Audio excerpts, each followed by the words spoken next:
It's time for your green and gold update on Wisconsin Sports Daily, powered by the Podwater Wisconsin Sports Radio Network with Smokey Pfeiffer. All right, joining us now on the guest hotline, powered by Gruber Law, the one, the only, former Packers offensive lineman, Mike Wahle. Follow him on Twitter at Mike Wahle68. And, of course, make sure to check out Block Party podcast and Pack-A-Day podcast as well. Mike Wahle, thanks for coming on, man. How are you? I'm good. How you doing, Ansem? I'm doing good. So I want to talk about the offensive line and all of that. But before I get to that, my producer, Charlie Usen, pulled this clip that I want to play for you and get your thoughts on. Travis Frederick, you know who that is, right? Played for the Cowboys, former Wisconsin Badger offense. You heard this? All right. Yeah. For everybody that didn't hear this, I want Mike Wahle's opinion on this. A lot of people will be very surprised to hear that I didn't watch film. It was early on in my career, and we were playing against Khalil Mack. He was playing defensive end there, and I had studied so hard, and I knew that he did this move on this game where the tackle would go up the field and take the guard out, and then he would come inside into the middle, knowing that he was facing a center sliding to him. Center's the worst pass blocker, and he's the pass rusher, you know? So when he did this, he would always do this shake, shake, shake, and he would go over the top. And so I was ready for it. And so, of course, this happens. We're down. I must have been back at like the 10-yard line or something like that. We were backed up. Here it comes. I see it. And he shake, shake, shake. So I set my feet so that I can go back over instead of fading to him. And he saw that I set my feet, and he stuck his arm directly in my chest, blew me up, threw me backward. And it was at that moment that I realized that good players in the NFL work on these things and know the tendencies and work and do all those things. But the great players in the NFL play the game in the moment and can make that adjustment and see that the center set his feet instead of sliding to it. In that shake time was his time to evaluate, stop my feet, and go across. And so at that moment, I said, I need to stop doing this, because if I guess, I'm going to be wrong, you know, certain percentage of the time. But if I focus in on my technique and put myself in a good position to react on in that moment, then I'm going to be just fine. All right, Mike Wahle, that's Travis Frederick, former Badger, former Cowboy from the Haymaker Network. How common is this in the NFL? The offensive linemen are going, hey, man, I don't got to watch film. Let the quarterbacks do that. Yeah, I never heard that. I mean, think about how good he would have been if he learned how to watch film right. That's crazy, because he was an awesome player. Yeah. I would say it this way. You watch film, especially we had this long discussion about this earlier on another show, but like offensive line's really one of the few positions where not only do you have to know kind of, you have your tips, tells, and tendencies about the defense and the guy you're playing against, but you also are engaged in a 1v1 confrontation every time. So just understanding kind of the broader structure of the defense and what they're trying to accomplish, and then having to take that down to the micro level. Like you're really one of the only few people on the field that have to do that play in and play out, right? So I always used to think about film as I'm trying to figure out what that person – I want to know what they look like pre-snap and what that means for their tendencies. Like if they line up in a certain stance, are they going to go inside, outside, whatever, right? And then some linebacker stuff. But what I'm really trying to figure out is like what they're not capable of doing. So like, for example, I've never seen Khalil Mack do an Aiden Hutchinson type chop. So I don't ever need to set for that kind of play, because I know that he's not going to. Now, if he pulls it out on me, he's going to beat me. But he's probably going to beat me anyway. So what you're trying to do is just like narrow the funnel down to figure out like what kind of set beats the kind of player that he is, maybe more so than like the way that Travis thought about it, again, when he was really early on in his career, which is like, okay, if I just memorize everything he can do, he can't beat me, which is, I agree. Like, I think that's an asinine way to do it as well, but just generally trying to understand what guys are capable of doing and not doing physically I think is a real advantage when you're constantly in a 1v1 matchup. Follow up. Caleb Williams apparently didn't watch film correctly, didn't understand how to watch film the correct way, whatever it was that came out after that. Yep. What about offensive linemen? You get new guys coming into the locker room from college and so forth. What is that transition like? Well, it depends on the quality of the coach in college and the quality of coach at the National Football League level. And then obviously if you're working with guys outside, but somebody's got to teach you. And the best guys to learn from obviously are the players that are mentors in that locker room and in that film room, because there's a I call it like the global level of film that you watch, which is the way that coaches see the tape, right? Like third down and long, short yardage, goal line, situational football. But then there's this like chronological local level that you need to look at. Like, how is a guy setting up his pass rush moves over the course of the game? How are we, what are those tips, tells, and tendencies that we can determine by his stance and his split, play in and play out, that are going to just give me the edge and the advantage on those specific plays, right? So you need to be able to see it at both levels. And I think, one of the things that we just do I think the detriment of offensive line play, and the reason that you see some really, really, really good players up here, then everybody else is I think, the gap's pretty far between the top guys in the second level, is that we just don't do a very good job of teaching these guys how to study off the field. Wow, there you go. Learn something new today. Mike Wahle, former Packers offensive lineman. You'll always learn something new when you hear him. Follow him on Twitter at Mike Wahle68 here on Wisconsin Sports Daily, served up by Wendy's. Okay, let's get to the crux of the matter. Jordan Morgan. I said this earlier in the show, and I teased the whole time, hey, Mike Wahle's going to come up. He'll give us the real true breakdown. I'm just talking from a fan perspective. I want you, if you're able to, and I'm sure you are, tell me where he was at the beginning of the year at that guard position, and tell me how much better he got throughout the year at the guard position. Okay, he wasn't doing this at the beginning of the year, Sparky, but he was starting to make some progress in this area and so forth. If you have positive things that he was getting better at, because from a fan perspective, nobody's watching the damn guard play every single play to know whether or not he's getting better. The only time they see the guard is when he gets blown up and he gets sacked, or there's a holding call or something. Then everybody goes, oh, he screwed up again. But otherwise, you're not paying attention. Yeah, what a fun existence we all have at the line, where like you only get noticed for bad stuff that you do, right? It's what a great existence.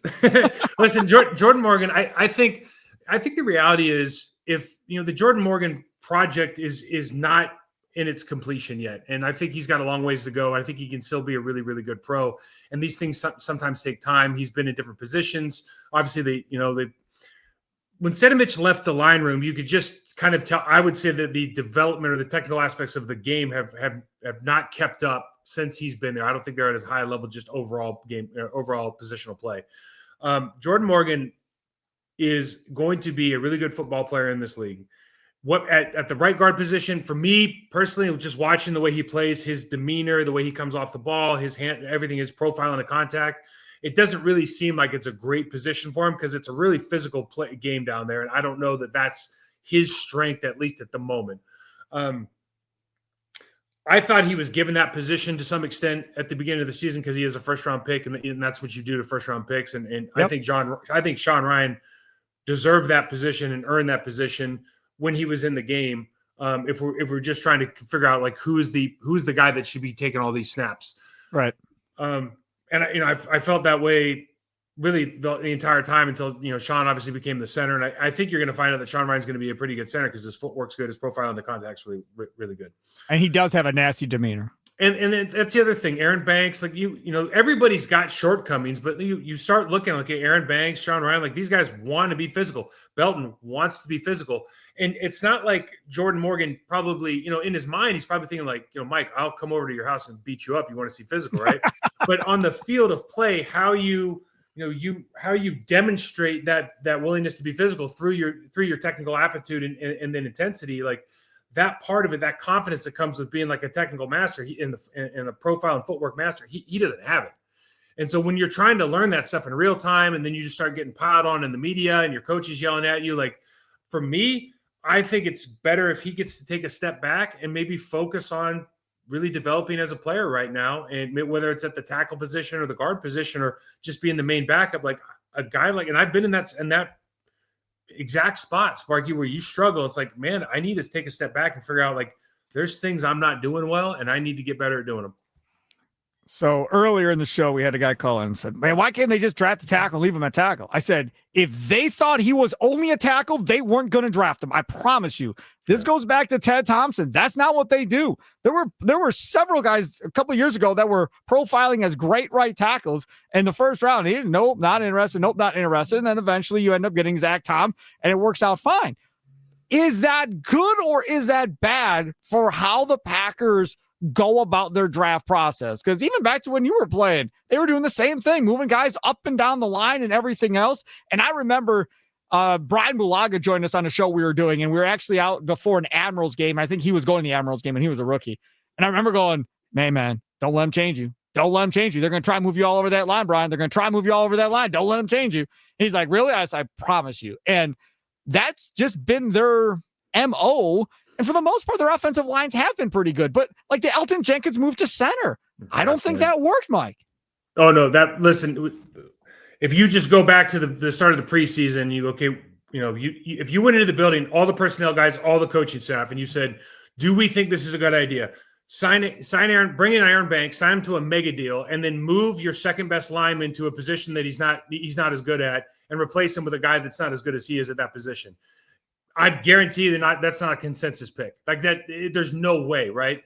And I've talked about it on a ton of shows. It just, you never move a good player to a position that doesn't have the demands of the last position. Like that doesn't make sense. Center is a very, very cerebral and difficult position because of the communication and identification that you have to have. But just as far as having to block like an all-pro 3 technique all the time, you don't have to do it at center. So you're taking away a strength. But going back to like your original point, the Green Bay Packers draft good football players, and then they figure out what those players are best at. And sometimes you're going to hit and sometimes you're going to miss. Like to be fair, like I really don't. I think they've drafted centers to play center. Scotty Wells was a center. Mike Flanagan was a center. That might be the one position. Yeah. But if you look at the rest of the play, I mean, really all those other guys, like if you need to be able to fill in a pinch, I think I played every position. I started every position except for center at some point in my career. And you can say the same about Marco. Most of those guys do that. Josh Sitton, all those guys can do that. The difficult part about it for me is we've never been like a massive, I want to get 350-pound guys. And I think as long as you keep that, I want to have more athletic players because there's things I want to be able to do in space. I want to run the screen game, the crack tosses, all of that. And maybe Goody doesn't think that 330-pounders can do that as well. And we can argue that point, but, if that's what you believe. But really, like, if you've got good athletes, Sparky, they can play anywhere. You can do some things better than others. But if, like, you can play tackle, you can play guard, and pretty much vice versa, I think, in this league. In past years, Mike Wahle, I believe that they drafted pass protection first, run blocking was second. You have to be able to protect Favre. You have to be able to protect Rodgers. What is this offensive line best at right now?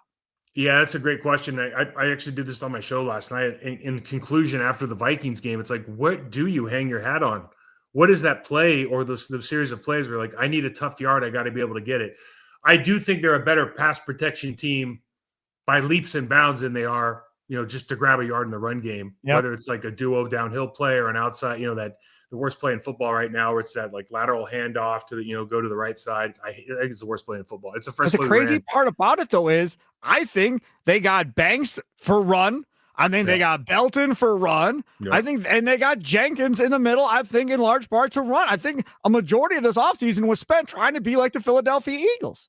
Yeah, but okay, so the Philadelphia Eagles have Jeff Stoutland. Yeah. And you watch the footwork of the Philadelphia Eagles and the hand placement, like they're profile into contact. I know that's like my key phrase for the day, but if your profile into contact's good, you're going to be real successful in this league. If your initial footwork is poor, if your hand placement is outside, and you even see with Belton, I'm here for Belton all day because once he gets locked up, he's trying to finish. Like I'm here for Aaron Banks all day because once he gets locked up, the problem is getting to that point and that getting like footwork, that profile, they're not automatic with it. And until you get automatic with it, it looks like struggle bus time because you've got 5 guys, 5 of them have to be right every play. And if you're not automatic inside, like somebody's going to be wrong on any given play and you got problems. So how do you get the running game going the way they want to get the running game going? Yeah, I mean, you start from the belief that every player wants to be great and they just don't know how, right? If you're in the National Football League, and I could be wrong on some of these guys, but that's what I just tend to think because I'm an ex-player. So it's like you have to raise the level of detail and discipline in your preparation, the standards that you have of execution and practice, and when you're talking about things in the film room, how you explain different plays, and just raise that hurdle, man. Get that hurdle of execution up, that standard in the room up, and communicate that consistently and clearly every single day with these guys.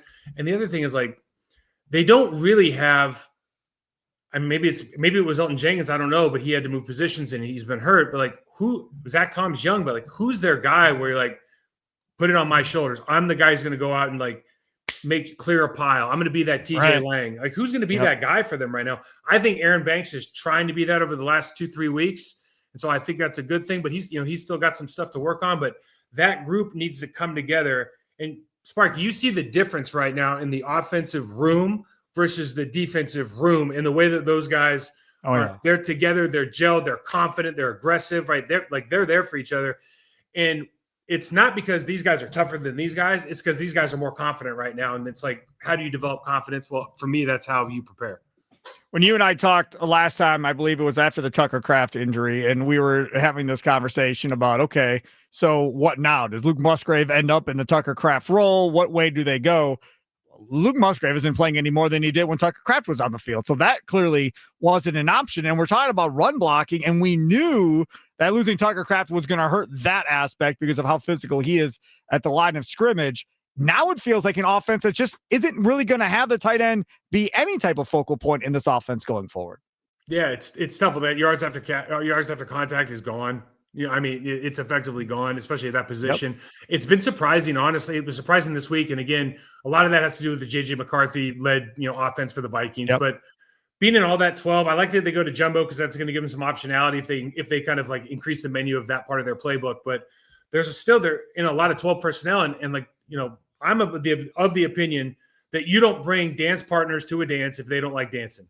And so if you don't have guys that want to block in that room or are not competent in blocking, then don't draw those plays up and put them in and go, hey, if we just draw this up on paper and we say that these guys should be able to block them because Tucker could or, so-and-so could, like, that's not the reality that you live in now. And you need to change and figure out what those guys do well and just let them do those things. I mean, that's an old Bill Belichick. Like, we don't care what you can't do, man. Let's figure out what you can do. And then we're going to implement that.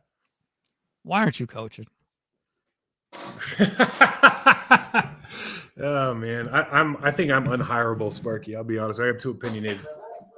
Yeah, but man, I mean, everything again. I'm just a dude with a microphone in front of me, so you don't got to sell me. But man, it sounds to me like you should be coaching somewhere in the National Football League. Whether I work with guys, Sparky. I work with NFL players away from their teams. I work with them every week. I was doing it right before I called you. I mean, that's what I do for a living, and I love doing it. And at that level.